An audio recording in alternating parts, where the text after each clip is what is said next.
La nostra pubblica amministrazione continua a pagare in ritardo i propri fornitori. Si stima che le imprese venete abbiano almeno 5 miliardi di euro di crediti con lo Stato centrale e le sue articolazioni periferiche. La buona notizia è che la situazione in Veneto è migliore rispetto ad altre zone d'Italia. La brutta è che comunque le piccole e medie imprese venete attendono ancora mancati pagamenti dalla pubblica amministrazione per almeno 5 miliardi di euro.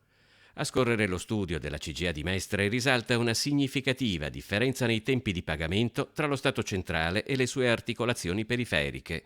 Se infatti in Veneto, regione, province, comuni ed aziende sanitarie risultano puntuali, se non addirittura spesso in anticipo nei pagamenti, grandi aziende pubbliche, ministeri o enti locali di altre regioni raggiungono anche i 2 mesi di ritardo.